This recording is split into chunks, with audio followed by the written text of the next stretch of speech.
están? Bienvenidos a esta conferencia. Saludo con mucho gusto a los alumnos de la carrera de comunicación, de negocios internacionales, perdón, me traiciona, de negocios internacionales. Los felicito también por este nivel de eventos que ustedes tienen, que siempre se han distinguido por eso. La carrera de negocios internacionales siempre se ha preocupado por traer a los mejores ponentes y la pandemia no nos ha detenido. No ha detenido a la facultad, no ha detenido las actividades de la facultad de Derecho y Ciencias Sociales de nuestra universidad, de la Universidad Autónoma de Tamaulipas. Saludo también con mucho gusto aquí a las chicas, a María Guadalupe, a Camila, a Paola, al doctor Sirgo y por supuesto al doctor Sidán. Bienvenido, doctor. Sé de su calidad y su experiencia que tienen los temas de relaciones internacionales y del Medio Oriente. Yo creo que vamos a aprender bastante con usted en este día. Y bueno, el director de nuestra carrera, que en este momento de nuestra licenciatura no puede estar en este momento en nuestra facultad porque está en otro evento de la universidad. Le hubiera gustado mucho estar aquí saludándolo, dando la bienvenida en forma personal, sin embargo no es posible y por eso estoy en su lugar y la verdad es que es un gustazo estar aquí. Estoy muy contenta de esta oportunidad de estar aquí y haber intercambiado unas breves palabras con usted. Reconozco la calidad de persona, la sencillez que tiene, que haya venido, la humildad que tiene para estar con nosotros, que es la segunda vez, ya estuvo en forma presencial y ahora lo tenemos por este medio. Doctor, bienvenido y le cedo la palabra al doctor Eduardo Ramírez Sirgo. Muchísimas Adelante. gracias, Amparo. Muchas gracias. Muchas gracias, doctora Amparo. Pues igual me sumo al gusto de estar aquí acompañándolos en este gran evento, como siempre. Saludo a la maestra Iris Godina, la coordinadora de la carrera de Negocios Internacionales, a tres muy distinguidas exalumnas, a María Torres, a Camila Hernández y a Paola Loredo. Mucho gusto de verlas de nuevo. Y pues obviamente al doctor Sidán, que tengo un especial cariño y aprecio con el doctor Sidán Sirawi. Me voy a permitir leer una parte del extenso currículum del doctor. El doctor Sidán Sirawi estudió la licenciatura en comunicación de la Universidad de Argel, en Argelia. Tiene una maestría en ciencia política por la Universidad Nacional Autónoma de México, un doctorado en ciencia política por la misma universidad. Tiene una especialización en prospectiva estratégica por el Centre Futuribles International de París, diploma de Estados de la DEA, de la Universidad de Descartes sobre prospectiva internacional, y diplomado en Future Studies de la Houston University, en la sede Clear Lake, y es miembro del Sistema Nacional de Investigadores, SNI-CONACYT, nivel 2. Dentro de su experiencia profesional, su amplia experiencia profesional, es profesor investigador desde 1993 del Instituto Tecnológico de Estudios Superiores de Monterrey, Campus Monterrey, en el Departamento de Relaciones Internacionales, director del Departamento de Relaciones Internacionales del ITESM de 1997 a 2003 y coordinador de internacionalización de la División de Humanidades y Ciencias Sociales de 2003 a 2009. Es fundador y primer director de la Maestría en Prospectiva Estratégica del Tecnológico de Monterrey. Es coordinador de la Maestría en Planeación Estratégica y Prospectiva del Colegio de Tamaulipas de 2014 a 2017. Ha publicado varios libros, los más recientes es Tamaulipas 2025, una visión prospectiva, Los procesos mundiales contemporáneos, 2019, El Islam y filosofía, introducción al pensamiento islámico. Dentro de los capítulos que ha escrito desde 2018 está el de Identidad Nacional y Nacionalismo en el libro Política Global y Fútbol, el deporte como preocupación de las ciencias sociales. El capítulo sobre la marca ciudad y el paradigma y la paradiplomacia urbana, del golpe de Praga a la caída del muro de Berlín, Guerra Fría y bipolaridad. Walter Lippmann, El poder detrás del trono. que ese fue editado últimamente en el año 2020. Ha escrito más de 80 artículos en diversas revistas especializadas, tales como Revista de África y Medio Oriente de Cuba, Relaciones Internacionales de la UNAM, Acta Sociológica de la UNAM, Anuario de Relaciones Internacionales por ENEP Acatlán, Política y Cultura de la UAM Xochimilco, Política Exterior de la Secretaría de Relaciones Exteriores, la revista Estudios de Costa Rica, la revista Stratégie de Francia, Calam de Medio Oriente, Desafíos Colombia y Relaciones Internacionales de Argentina, entre otras. Pues sin mayor preámbulo, agradeciendo de nueva cuenta al doctor Sidán Seragui, muchísimas gracias y pues el auditorio es de usted. El Facebook Live es de usted, doctor. Muchísimas gracias, Eduardo. Muchas gracias. Bueno, muchas gracias nuevamente a Amparo, Eduardo, Iris, por su invitación. Siempre es un gusto estar en la UAT, aunque sea virtualmente. Como ya lo mencionaste, Amparo, ya estuve presencialmente ya hace un par de años, pero bueno, espero que pronto podamos repetir esta presencia, está en una conferencia presencial. Muy bien. Bueno, cuando me invitaron para hablar de los negocios internacionales, pues enseguida dije, no, voy a hablar de las negociaciones internacionales, pero sobre todo de las negociaciones interculturales. Y algunas veces me dicen, ¿y por qué te encanta este tema? Bueno, porque soy intercultural. Nací en el continente africano, en el norte, en Argelia. Nací en el mundo islámico, Argelia es un país islámico, así que son dos culturas distintas. Nací en el mundo árabe, Argelia es árabe, de la tercera cultura. Hice estudios en París, entonces ya la cuarta cultura, la cultura europea, bueno, francesa, europea.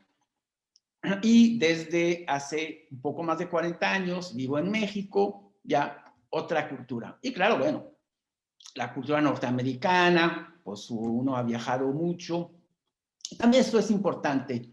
He viajado realmente, bueno, en algunos países, nada más 115 países en el mundo. Todavía me faltan, según mi cálculo, unos 80, casi 80 países para completar mi lista. Y esto me ha permitido realmente tomar muchas fotografías sobre culturas distintas. De hecho, lo que voy a presentar, varias de las fotos son fotos mías que he tomado en todos estos viajes. Y bueno, definitivamente, cuando pensamos en los negocios, no podemos dejar de lado de pensar en la cultura. Entonces, si les parece, voy a empezar a presentar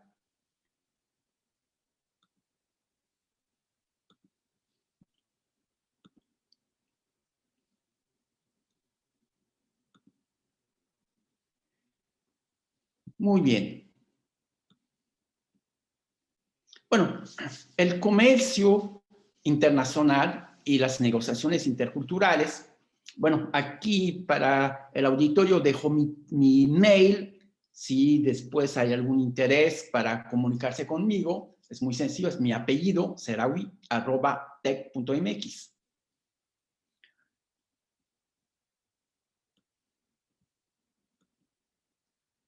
El primer punto, fundamental, no podemos separar la cultura de los negocios.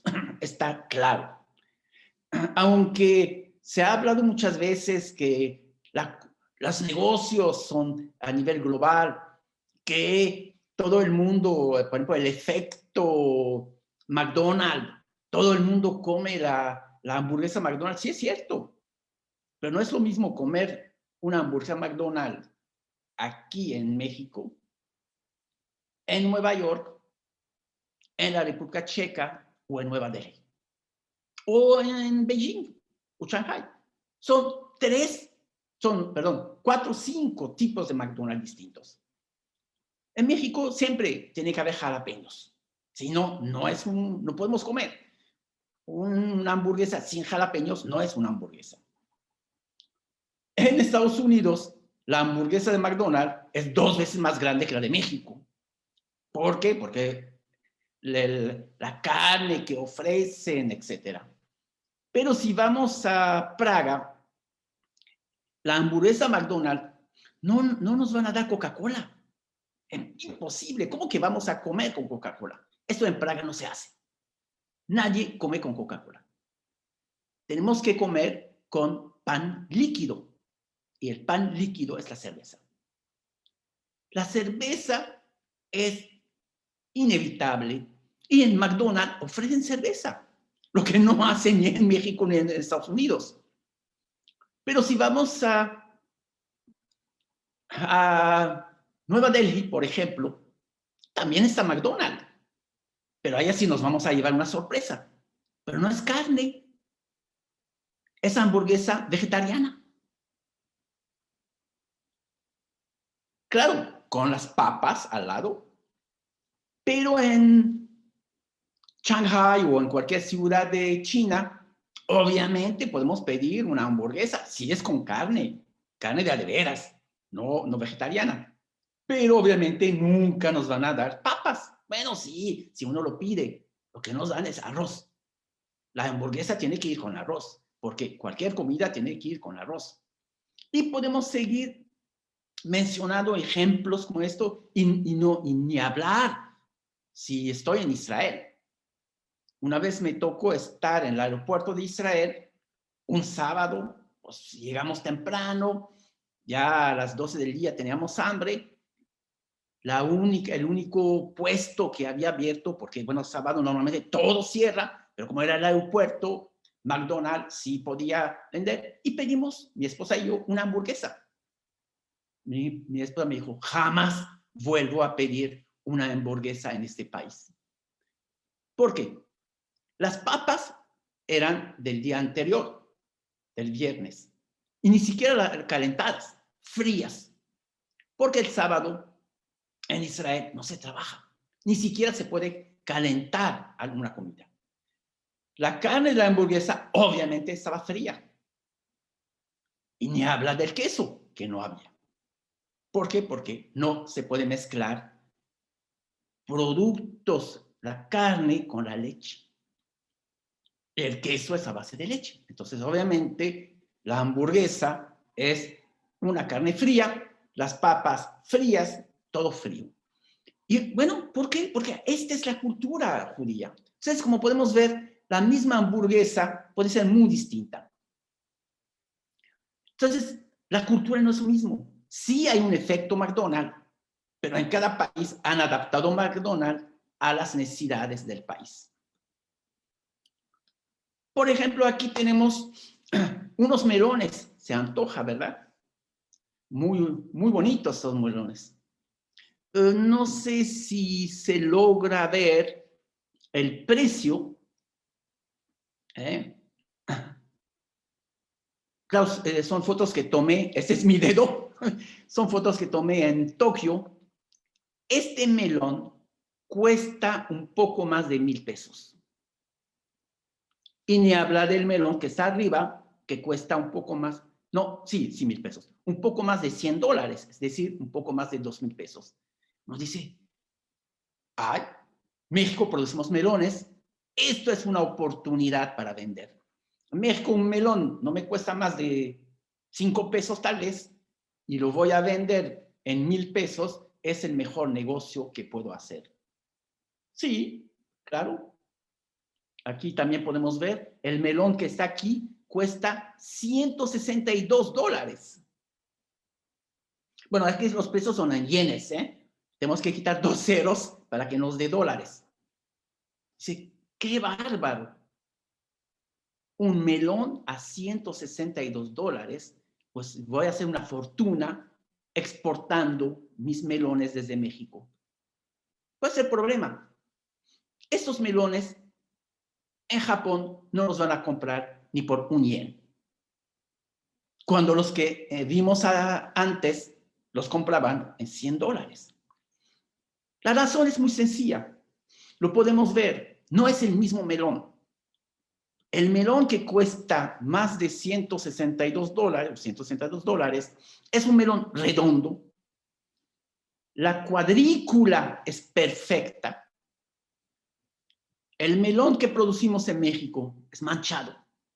no tiene cuadrícula y estos melones no se pueden vender en Japón. Lo mismo, aquí podemos ver, a lo mejor sí es un bonito melón para nosotros, pero para el gusto japonés no es un bonito melón. Y menos este melón, que seguramente ni siquiera lo van a comer. Otro ejemplo. Aquí nos dan un modo de empleo de algo que nos parece absurdo. ¿Cómo que van a poner un modo de empleo? También esta foto es una foto de Japón. Es un baño público en Japón. Un modo de empleo de una taza de baño. ¿Han visto un modo de empleo en una taza de baño en México? Sí.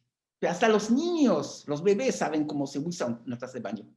Pero ¿por qué en Japón nos tienen que enseñar cómo se usa una taza de baño? Pues es muy sencillo. Porque esta taza de baño la llaman el baño occidental. El baño oriental es esta taza. Y aquí nadie se sienta. Claro, si yo estoy acostumbrado a usar esta taza de baño y me ponen la otra, no voy a saber cómo se usa. Y la voy a usar, que es esta imagen, como uso esta taza de baño, porque esta taza de baño así se usa. Entonces, uno puede decir, bueno, ¿por qué un modo de empleo para algo tan sencillo como la taza de baño? Bueno, porque no son las mismas. Y estamos hablando del país más desarrollado de Asia, Japón. Obviamente, por ejemplo, esta taza de baño se usa en Japón, en China, en Camboya, en el mundo islámico, en la India.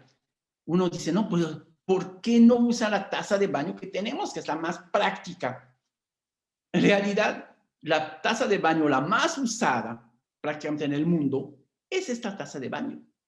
Todo el mundo islámico la usa. Bueno, esta es más sofisticada, porque hay otras más primitivas, pero es el mismo principio. Son tazas para no sentarse, sino estar a cuclillas.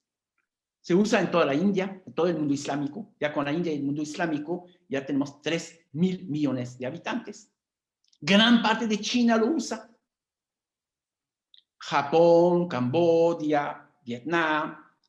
Entonces, en conclusión, más de la mitad de la población usa este tipo de baño. Entonces, necesariamente uno dice, bueno, si la lógica es un baño para sentarse, ¿cómo puede ser que países, y sobre todo países desarrollados, como el caso que mencioné, Japón o Corea, están usando baños que no tienen sentido? No, bueno, para nosotros. Pero se ha comprobado que estos baños son más prácticos. Bueno, soy de cultura islámica y los he usado durante años. Bien, esta introducción con estas imágenes es que el mundo de los negocios no está regido por un código de reglas aceptada internacionalmente. Esto es una cita de Deutsch. Claro, las transacciones comerciales son una forma de comportamiento cultural que se deriva de todo, la costumbre, de los prejuicios, porque siempre partimos de prejuicios. Cuando digo, bueno, esta taza de baño es la más práctica, bueno, es un prejuicio. Yo digo, no, la más práctica es la mía, porque es en cuclillas. Entonces, realmente si no entendemos esta lógica de las culturas, no vamos a poder entender o no vamos a poder comunicarnos con el otro.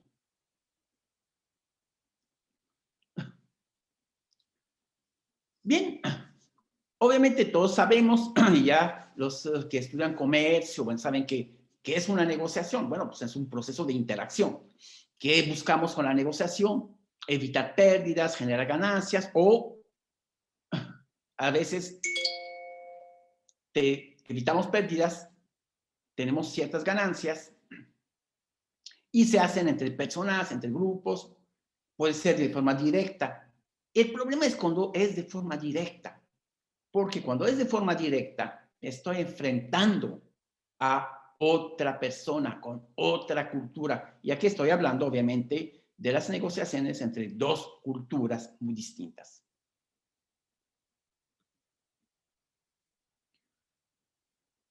Y el enfrentamiento cultural es fundamental. Todos los negociadores o todos los que quieren negociar, hacer negocios con otras culturas, tienen que entender la lógica del otro.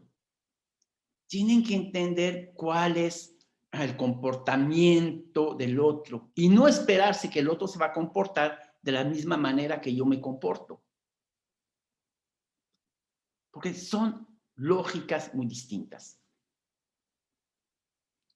Y también lo que tenemos que tomar en cuenta es que la cultura no es unidimensional, es muy compleja.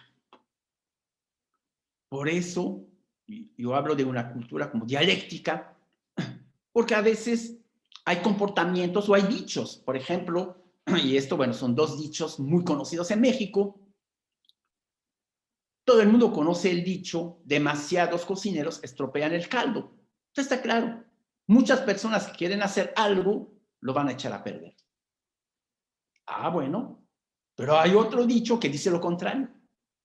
Dos cabezas piensan mejor que una. Entonces, bueno, finalmente nos tenemos que poner de acuerdo. O nos juntamos para hacer algo, o cada quien lo hace. Simplemente, las culturas son muy contradictorias a veces. Y obviamente el comportamiento humano no es determinado por una sola causa. No puede ser, bueno, la cultura me determina, sí, en gran parte sí, pero hay muchos elementos que van a determinar nuestro comportamiento. Y obviamente en las negociaciones globales, cuando introducimos la variable cultural, pues la estamos complicando. Estamos muy complicando estas negociaciones. Tenemos que entender múltiples factores que intervienen. La cultura es uno de estos factores. Y comprender también que cuando las circunstancias cambian, hay muchos elementos que pueden cambiar. Pero, ¿cómo entender el rol de la cultura en una negociación? Lo que tenemos que entender es que hay aspectos distintos. Está el contexto ambiental, a dónde estoy negociando. Si estoy negociando en los Estados Unidos o estoy negociando en Japón. El contexto inmediato, el tête-à-tête de los negociadores. Le voy a vender algo, estoy enfrente de él, pero no puedo olvidar que esta discusión que tengo con mi interlocutor se está dando en un contexto muy distinto. ¿Qué significa esto? Si yo, norteamericano, estoy en Japón, o mexicano, vamos a decir, mejor. Entonces, si llego a Japón como buen mexicano y viene mi negociador japonés que está enfrente de mí, ¡hola! Yoshiki, y un gran abrazo. Es lo peor que podemos hacer. Los asiáticos, chinos, japoneses, odian esta cercanía, odian ser tocados. La distancia cultural es fundamental. No permiten los abrazos. A veces, cuando son un poco occidentalizados, se puede cerrar la mano. Pero un abrazo a un asiático es una negociación fracasada desde el inicio. Tal vez si este japonés está en México, ya tiene varios años en México, entiende que es la cultura mexicana. Entonces, el contexto ha cambiado, el contexto ambiental. En México a lo mejor lo va a aceptar un abrazo. Obviamente, si tiene mucho tiempo. Si es un japonés, un chino recién desembarcado, pues no lo va a aceptar. Entonces, el contexto ambiental es fundamental. Y ya dije el contexto inmediato, las interacciones y las expectativas. Bueno, este esquema no lo voy a plantear, no lo vamos a ver en detalle, pero lo que aquí quiero resaltar, aquí tenemos varios contextos. Aquí están los negociadores, el proceso de la negociación. Estoy vendiendo algún producto, tengo que negociar para venderlo. O sea, obviamente, el contexto ambiental tiene muchos factores que lo van a influir. ¿Dónde voy a negociar? ¿En un país democrático o en Corea del Norte, en un régimen autoritario? ¿Cuáles son el sistema legal que priva en ese país? ¿Es un país que le da más peso a lo escrito o es un país que le da más peso a la palabra? Por ejemplo, y esto tiene que ver obviamente con la cultura. Hay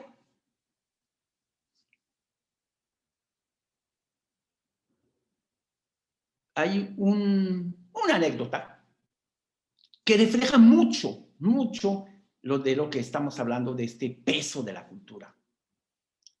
Cuando se empezó a descubrir petróleo en Arabia Saudita, allá para finales de los años 30, en 1945, 44, ¿sí? casi 45, principio 45, dos líderes, casi líderes mundiales de la época, van para entrevistarse con el rey de Arabia Saudita y lograr el acuerdo más importante de la historia probablemente de la humanidad, quedarse con el petróleo. ¿Quiénes son? Winston Churchill, primer ministro de Gran Bretaña, y Roosevelt, el presidente norteamericano. Los dos tienen interés en el petróleo saudí, pero son dos personajes distintos. Roosevelt ya estaba bastante enfermo, de hecho, pocos meses después va a fallecer. No tomaba alcohol, pues su poliomielitis, su enfermedad no le permitía. Entonces, llegó con una actitud que los saudíes respetaban. No tomar alcohol, obviamente tomar alcohol en Arabia Saudita y más en la época, pues es el peor de los escándalos. Y Winston Churchill es conocido. Winston Churchill a las 7 de la mañana ya tiene 3 whiskies en la panza. Y claro, cuando llega a negociar con el rey Ibn Saud, Abdelaziz Ibn Saud de Arabia Saudita, llega ya bastante servido de whisky, y lo primero que hace el rey con este personaje: no quiero negociar. Y obviamente Estados Unidos se quedó con el gran negocio del petróleo. Entonces, un detalle cultural le hizo perder a Gran Bretaña, que en aquel entonces pues era el país dominante, tenemos que recordar, le hizo perder el mejor negocio del mundo. Y Estados Unidos se va a quedar con este negocio. También, para enfatizar la cuestión cultural, en otro contexto, también un presidente francés que fue a Arabia Saudita, también para negociar una parte, lo que podía negociar. Y cuando terminan la negociación, dice al rey: bueno, tenemos que ya poner en el papel ya los acuerdos a los cuales hemos llegado. ¿Cuánto petróleo me va a vender usted? ¿A qué precio? ¿Para cuánto tiempo? Y el rey Abdelaziz bin Saud lo mira y le dice: ¿mi palabra no es suficiente? ¿Pones en duda mi palabra? ¿Lo quieres por escrito? Entonces, no hay acuerdo con ustedes. Entonces, allá vemos que la cuestión, las diferencias culturales son fundamentales. son fundamentales. Entonces, obviamente no es el único elemento que hay. La variable cultural es una entre varios. Como aquí podemos ver, la cuestión de la fluctuación monetaria, la burocracia gubernamental, las diferencias ideológicas, obviamente, etcétera, etcétera.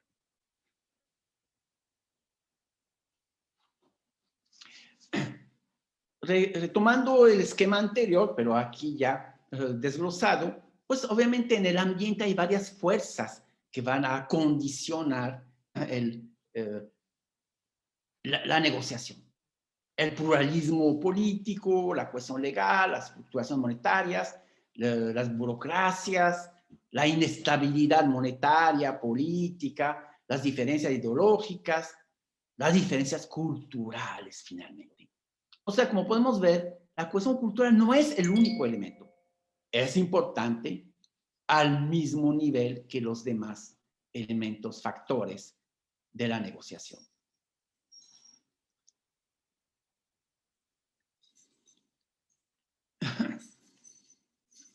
Siguiendo con los factores, es muy importante a nivel de los negociadores que haya un control, sobre todo cuando hablamos del contexto inmediato,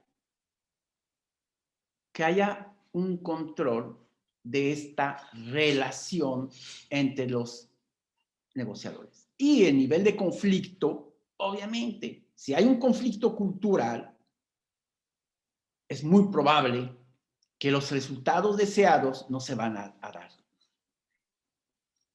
Pero ¿qué es lo que va a determinar la cuestión cultural? La cuestión cultural va a intervenir en muchos elementos.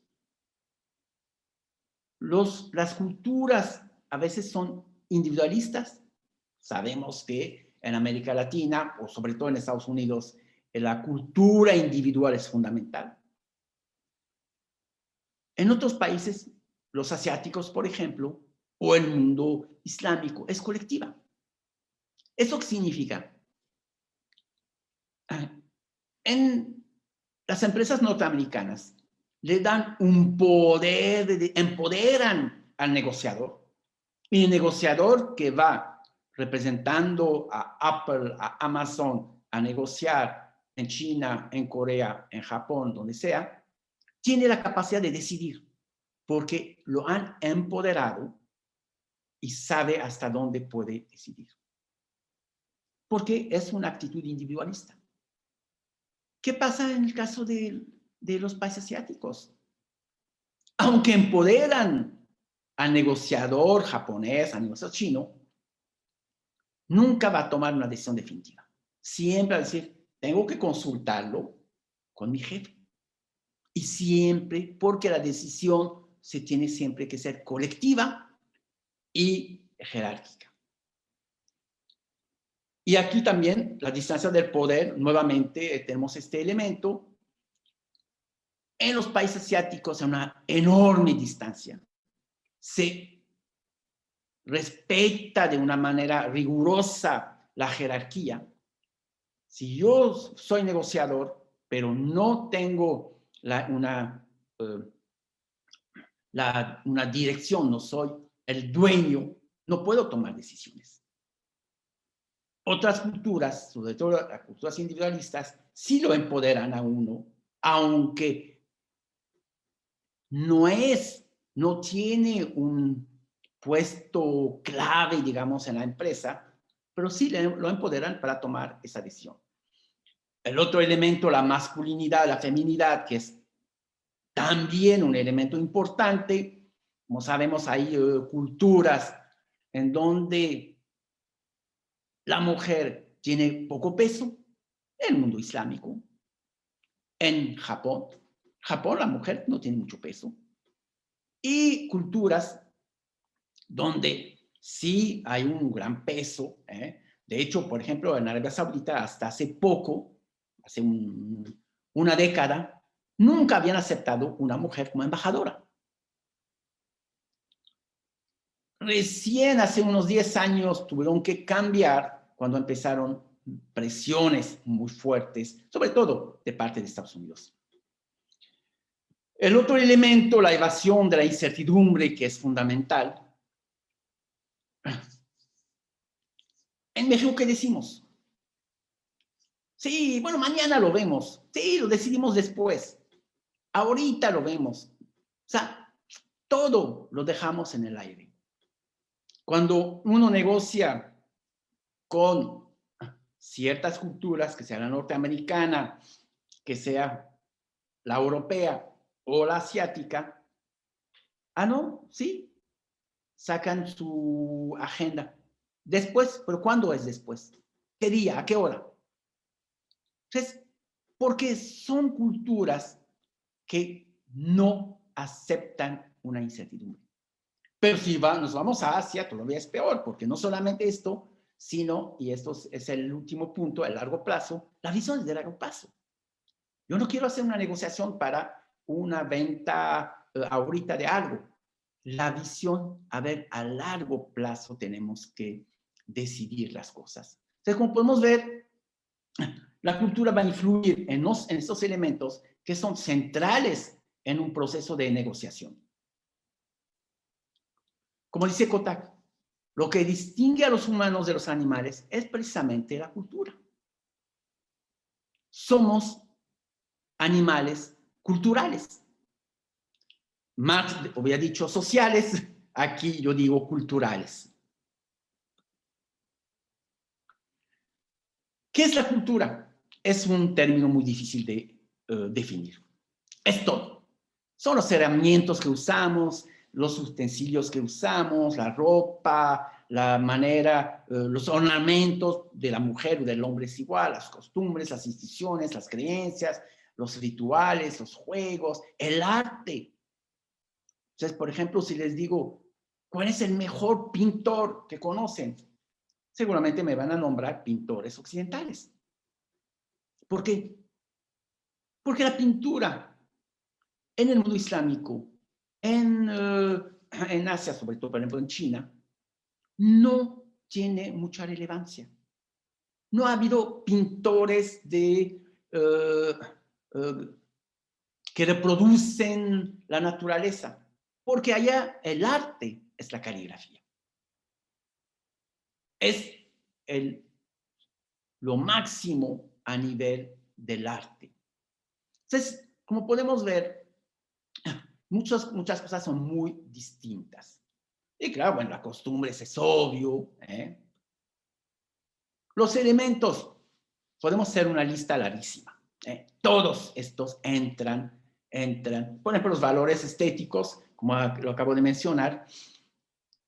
Si uno ve una obra de teatro, claro, nosotros tenemos una cultura occidental. Puedo ver una obra de teatro trágica, las tragedias griegas, y la voy a entender perfectamente, porque nuestra cultura occidental, y ahorita me considero también occidental después de haber vivido tantos años, pero yo me pregunto, ¿han visto una obra de teatro kabuki? Es interesante. Las obras de teatro kabuki en Japón son obras que tienen horas. Son horas. Y además, para nosotros, nos hace tan lento. Es una obra tan lenta. Y claro, todos, sobre todo las mujeres, salen con una mascarilla blanca. Y obviamente no entendemos. Y yo creo que la gran mayoría de los occidentales, que bueno, que no están acostumbrados a la cultura japonesa, pues van a ver a estas obras como obras aburridas que no tienen sentido. Pero claro, para un japonés, asistir a una obra kabuki es lo máximo, las obras.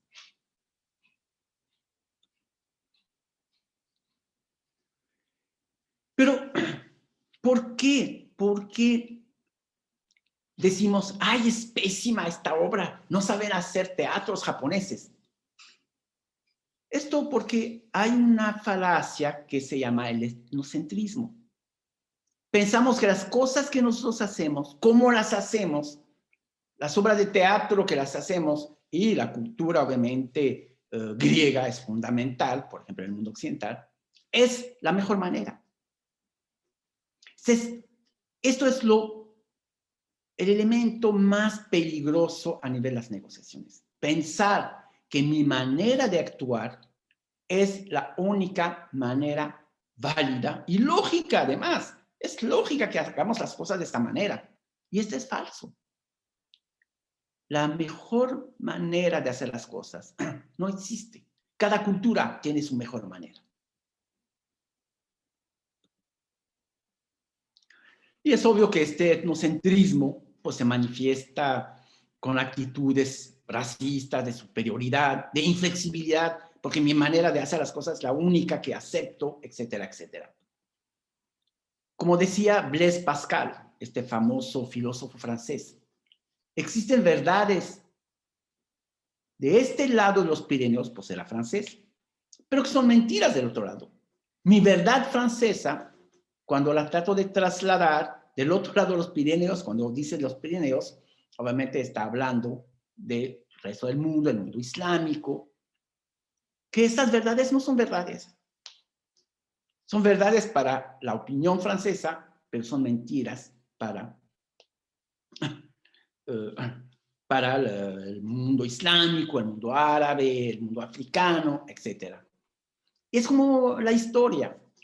Hay verdades de la historia en Estados Unidos que son mentiras de este lado de la frontera. ¿Cómo los Estados Unidos definen la anexión de Texas?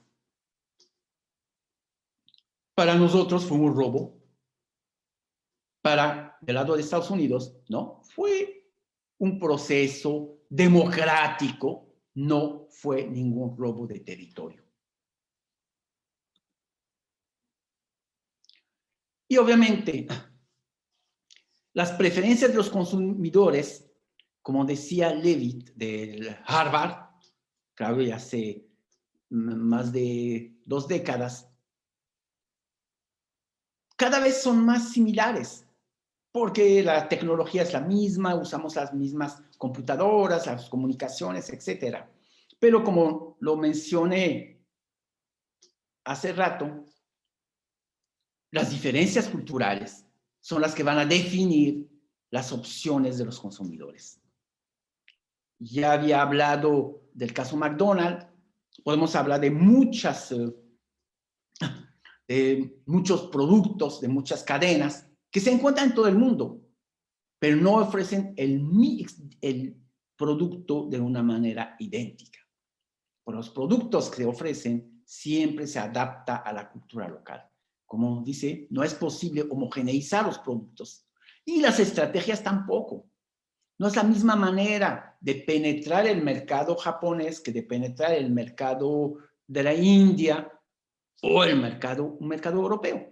Cada mercado tiene su propia lógica. Por eso, ¿cuál es lo más importante en las negociaciones interculturales? Lo primero es conocer su propia cultura. Cuando viajo con mis alumnos siempre les digo, aprenden la cultura mexicana, porque muchas veces no saben su propia cultura. Y a partir del momento que conozco mi propia cultura, puedo entender las características culturales de otras culturas y las diferencias culturales.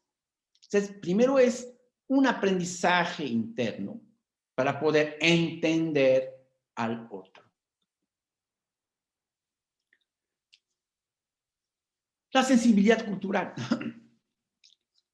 Hace ya 50 años probablemente, United Airlines inauguró su vuelo inaugural Los Ángeles-Hong Kong. Y claro, como era el primer vuelo a Hong Kong, fue un detalle de la United Airlines. El detalle era regalar un clavel blanco a cada uno de los pasajeros. ¿Y sabes lo que pasó? Ningún pasajero quiso subir. Bueno, los de los asiáticos, obviamente. Obviamente los norteamericanos se subieron al avión. Y los asiáticos dijeron, no, prefiero cancelar mi vuelo. Pero ¿por qué? Si estamos realmente, es un detalle. No, el clavel blanco es un símbolo de muerte en la cultura asiática. O sea, cuando yo regalo un clavel blanco, te estoy deseando la muerte. Y claro, si me deseas la muerte, yo no voy a subir este avión que me está deseando la muerte. O, por ejemplo, el famoso carro matador de la General Motors, que lo hace en los años 60, si no me equivoco. En México no entró, nunca entró él. O por lo menos nunca entró bajo su nombre. En Estados Unidos era muy bonito, Matador. Pero en México tener un carro que se llama Matador, pues no es muy práctico. Y como saben, muchos nombres de carros tienen nombres distintos. Porque obviamente si yo tengo un carro que se llama Caribe, en México, ¿se acuerdan de Caribe? Del auto de la Volkswagen.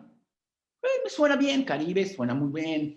Me recuerda a los paisajes paradisíacos del Caribe, etc.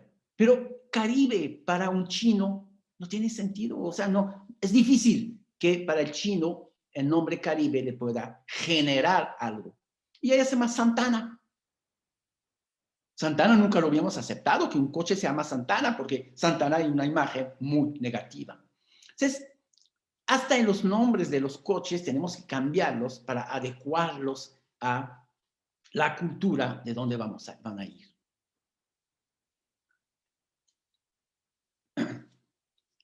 La arrogancia cultural es otro elemento fundamental de las negociaciones. ¿Qué es la arrogancia cultural? Es pensar que las demás culturas no me van a dar nada.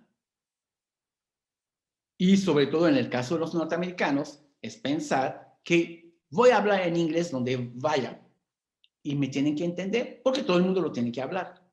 Pero cuando van a China, van a Corea, van a Japón, es muy difícil encontrar a alguien que hable inglés.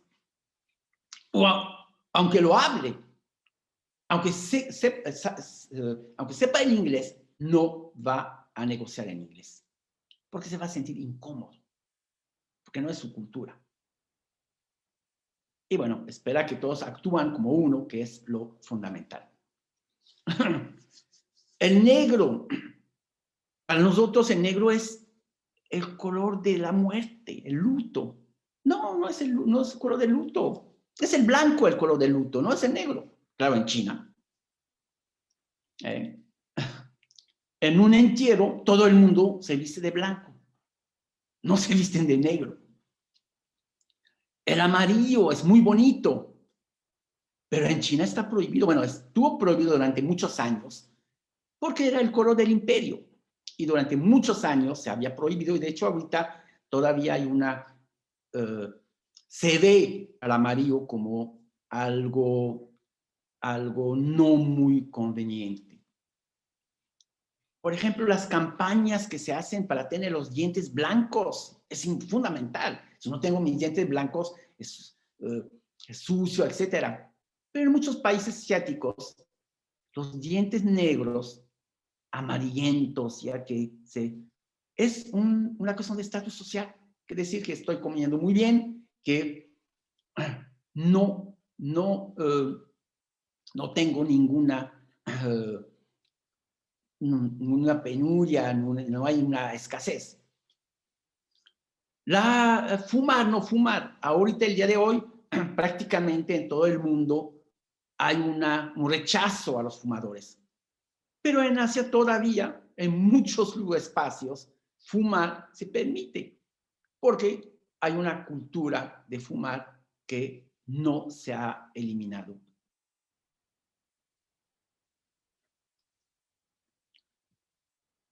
Bien, como aquí podemos ver en este esquema, cómo la cultura nos va a impactar en varios niveles. En el nivel de la confianza a nivel de la negociación y la duración de la relación que tengo con el otro. Las relaciones interpersonales, que son fundamentalmente basadas en la cultura. Y aquí lo que quiero resaltar es este primer punto, el comportamiento verbal y no verbal. Muchas veces decimos mucho sin hablar, porque la actitud no verbal envía mensajes. Y muchas veces es importante entender estos mensajes no verbales.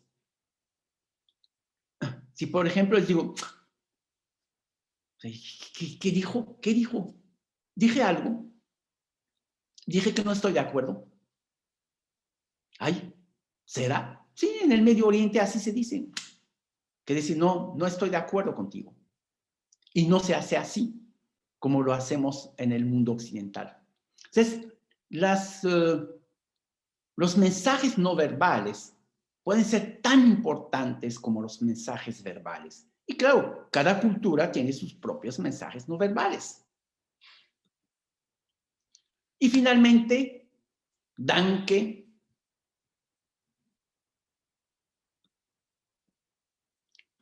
Arigato, gracias, dekuji, merci.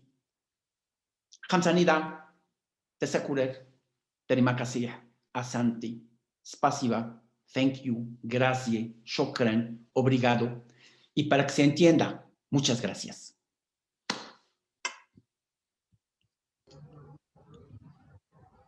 Muchas gracias, Era doctor. gracias en muchísimos idiomas. Muchísimas gracias, doctor. Vamos a empezar a revisar en las redes sociales, en Facebook, chicos, o si tienen ya que les hayan pasado alguna pregunta a sus compañeros que quieran hacerle al doctor Zidane, por favor. Tenemos todavía 10 minutitos para esta sesión de preguntas y respuestas.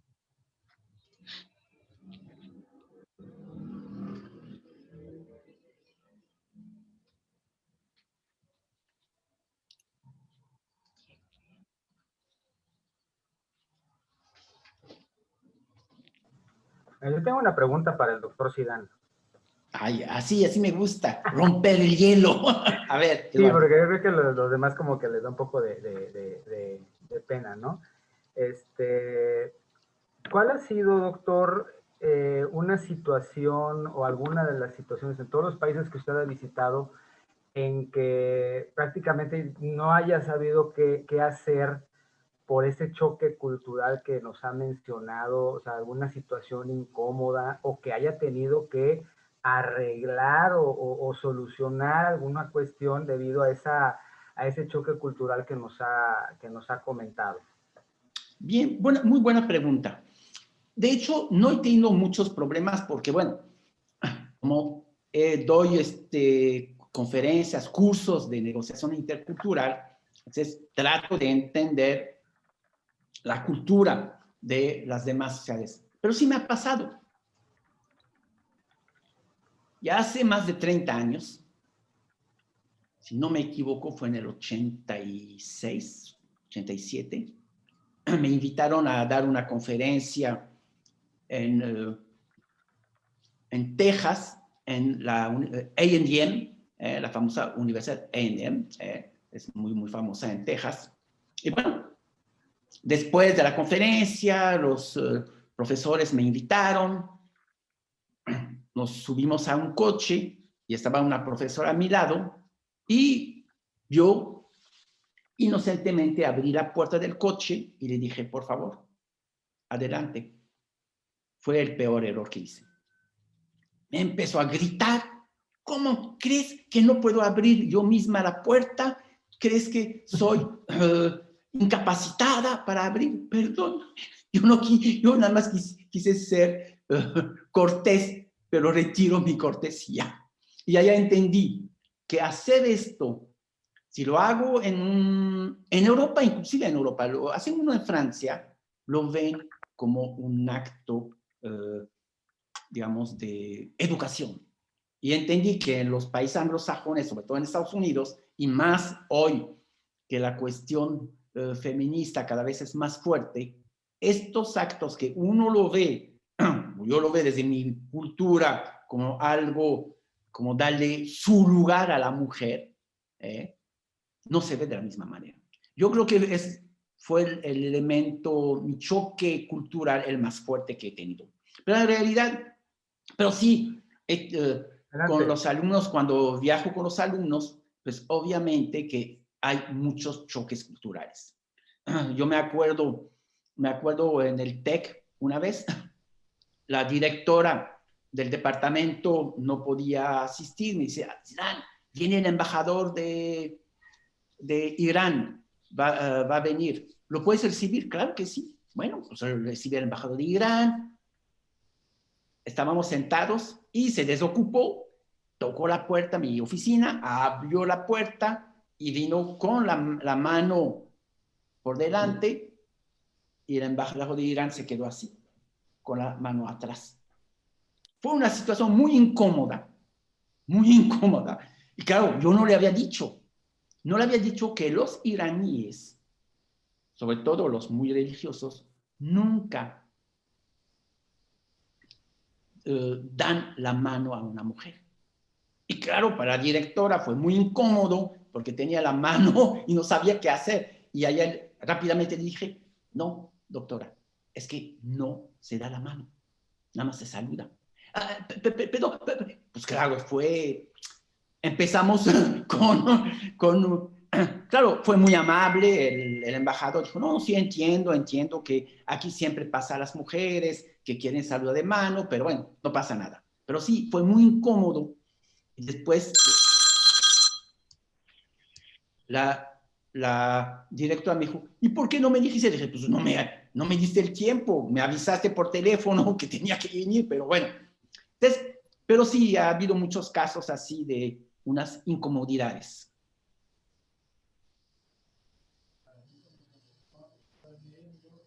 Gracias, doctor. Gracias.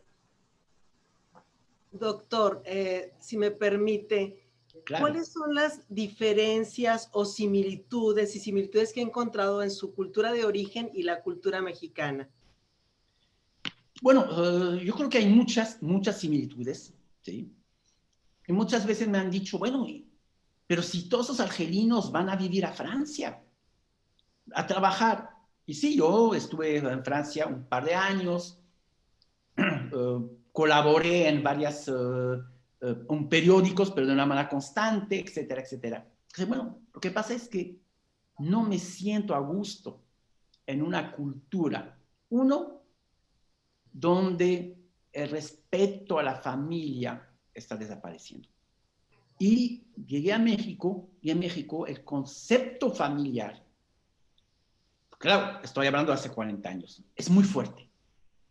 El respeto al padre, el respeto a la madre. O sea, claro, ahorita cada vez esto está desapareciendo en México, pero cuando yo llegué todavía era muy, muy fuerte. O sea, nadie cuestionaba lo que decía el papá o la mamá. O sea, no por temor, sino por respeto. Y ese respeto a los adultos mayores, para mí era muy, muy importante.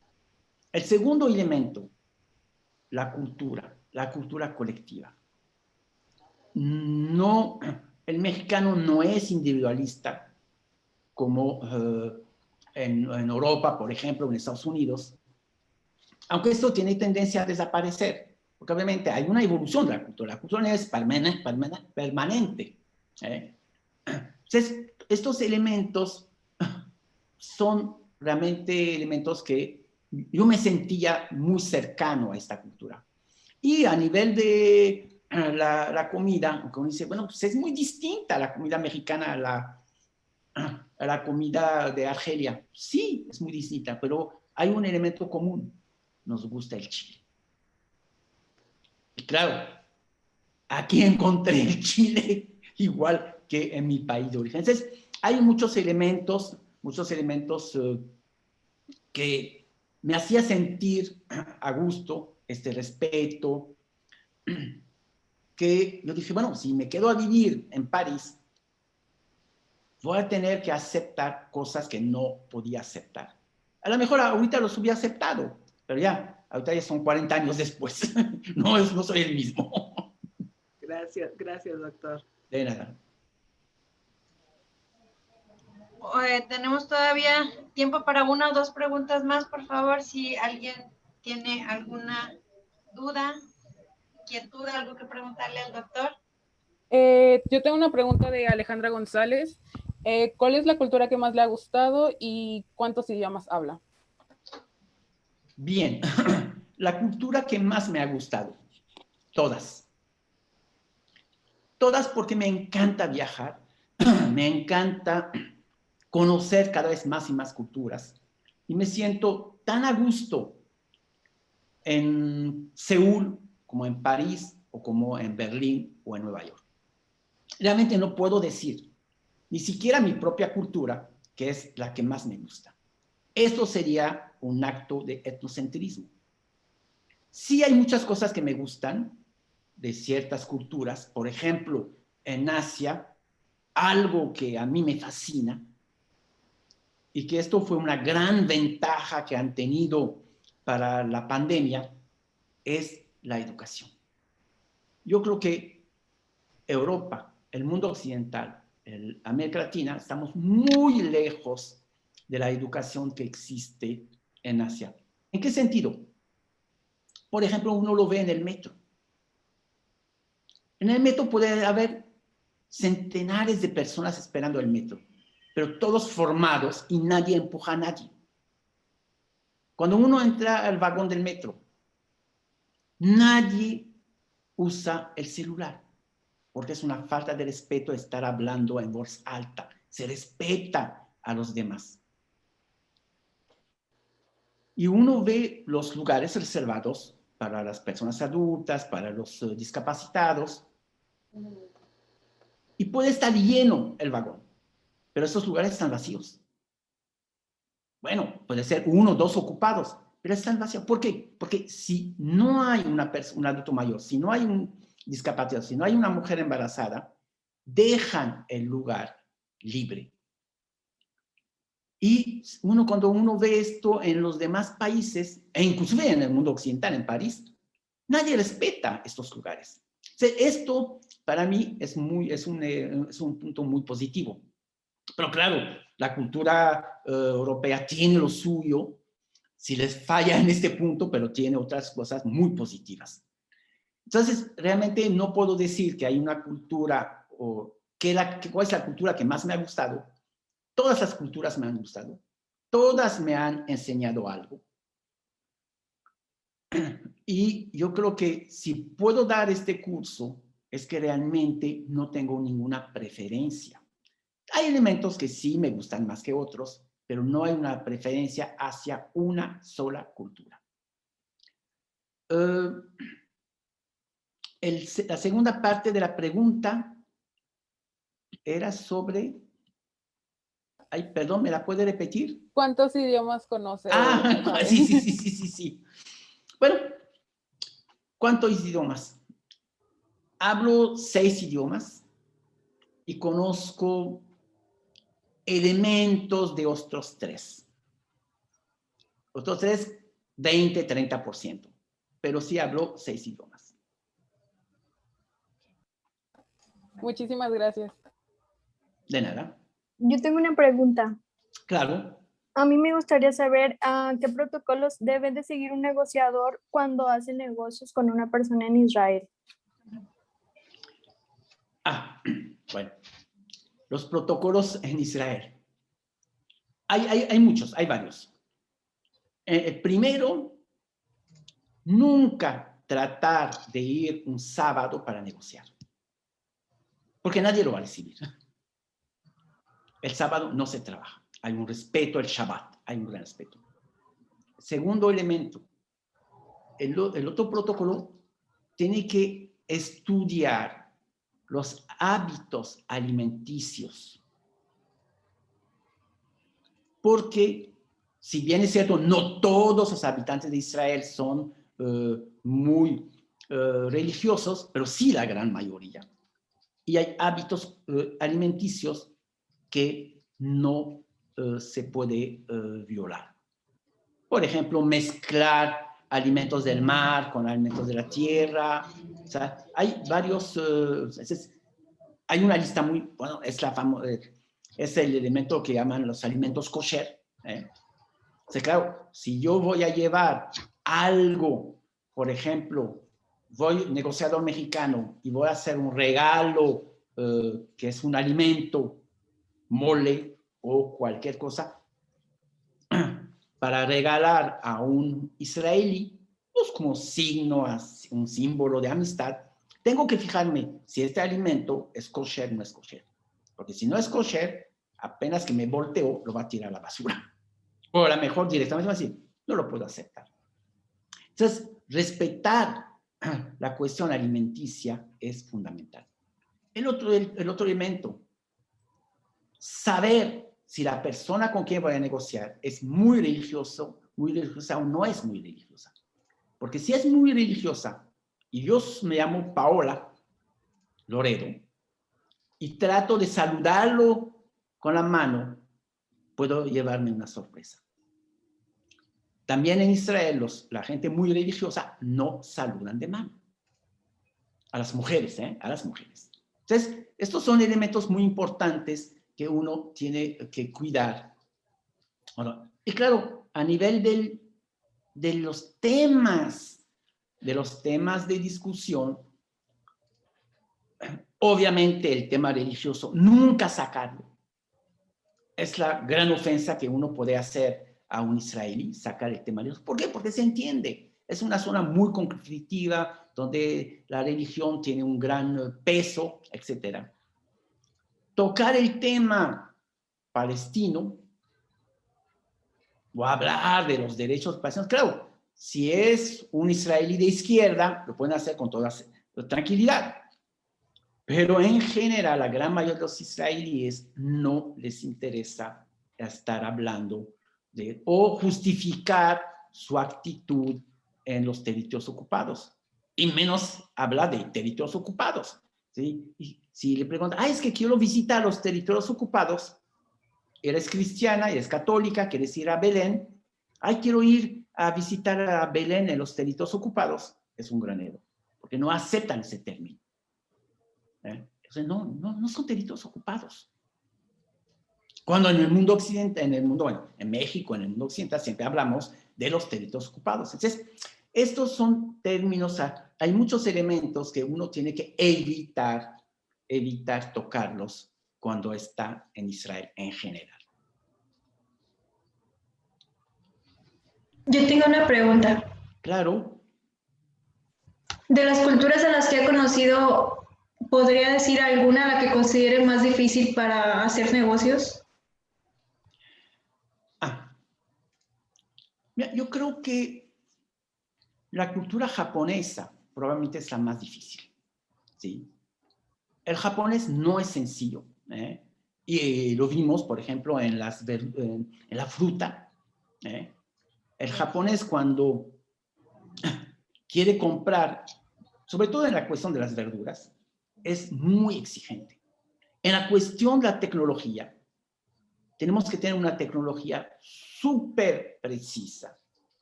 Si no, no podemos penetrar. O sea, realmente el mercado que yo creo el más difícil de penetrar es el mercado japonés. Porque inclusive el mercado coreano, el chino, el coreano también es complicado. El mercado coreano también es muy difícil, probablemente casi al nivel del japonés. Pero yo creo que son los dos mercados los más... Claro, no hablo de Corea del Norte, pero allá por otra razón, por una razón política. Pero por razones culturales, yo creo que estos son los dos mercados los más complicados. Porque son dos sociedades ultranacionalistas.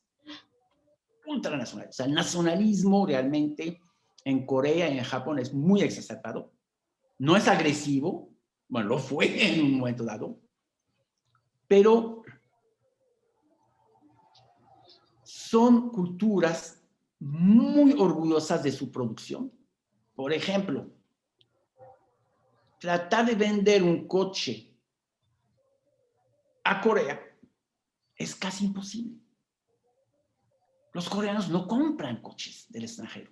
Exportan mucho, pero no compran coches. Ahorita se ha liberalizado. Creo que nada más hay un impuesto de 300% para los coches, nada más. ¿Sí? Y esto quiere decir que es prácticamente imposible que entre. Lo mismo, si uno va a Japón, en Japón no se ven coches que no sean japoneses. Uno, porque los japoneses no quieren manejar un coche que no sea producido en Japón, porque temen que los demás coches no son coches seguros como los que ellos producen. Y esto lo ve uno cuando uno ve en la calle en Japón, hay puros coches japoneses. Y en Seúl, prácticamente el 98% de los coches que se ven en las calles son coches coreanos. Entonces, esto yo creo que está muy... Y el otro elemento, los hábitos alimenticios del japonés, del coreano, todavía son muy conservadores en términos de... es muy difícil para que un coreano esté probando algo que no sea de su cultura, que a nosotros nos puede parecer horrible. Por ejemplo, el kimchi. El kimchi es una col agria que muchos amigos míos o alumnos, cuando hemos viajado a Corea, dicen, es horrible. El kimchi no sé por qué lo comen. Y ahí el kimchi es como los frijoles. Todos los alimentos tienen que tener kimchi. Entonces, esto muestra este grado muy fuerte de apego a la cultura que tiene. Muchas gracias. De nada. Muchas gracias, chicos, por su participación y le agradezco también, doctor, mucho su tiempo, el compartir con nosotros, con toda la comunidad, docentes y alumnos de la Facultad de Derecho y Ciencias Sociales por este momento, por tan grata compañía, por esta gran información que nos acaba de compartir. Y les agradezco a todos que estén en línea, escuchando y participando con usted en este momento. Maestra Amparo, si quiere despedir al doctor Zidane. Bueno, antes que me despida, yo me voy a despedir. Pues muchísimas gracias, Iris, por esta invitación. Muchas gracias, Amparo. Y obviamente, Eduardo, gracias por tu invitación. Gracias a usted, doctor. Muchas gracias. Y por supuesto, gracias a Iris y a Eduardo que lo invitaron. La verdad, aplaudo esa decisión que tuvieron y pues felicito también a los alumnos de negocios internacionales por tener esa calidad de expositores. Y todo lo que compartió con ustedes realmente pues es mucha información que nos va a ser muy útiles a mí, porque doy la materia de comunicación intercultural, pero a los alumnos de negocios internacionales. Así es que luego por ahí le mandaré un correo, doctor, para ver si me puede apoyar con algunos temas. Claro, con todo gusto, Amparo. Inclusive si me quieres invitar a una de tus clases, con todo gusto. Ay, me parece perfecto. Sí, con todo claro gusto. Que sí. Se lo voy a agradecer bastante. Gracias. Pues muchas gracias, chicos. Muchas gracias también por su atención aquí a las alumnas, exalumnas, a Guadalupe, a Camila, a Paola, a Yaritzi. Gracias también por estar aquí presentes, tener bien puesta la camiseta y bueno, deseamos verlo pronto y le voy a tomar la palabra, doctor. Lo voy a invitar a una clase. Con todo gusto. Bueno, muchísimas gracias y gracias a los alumnos que no los veo ahorita en pantalla, pero están en Facebook. Muchas gracias y que tengan un excelente día. Igualmente, doctor, gracias. Adiós, Zidane, un abrazo muy fuerte, cuídate mucho. Un abrazo, cuídense mucho. Bye. Bye, bye.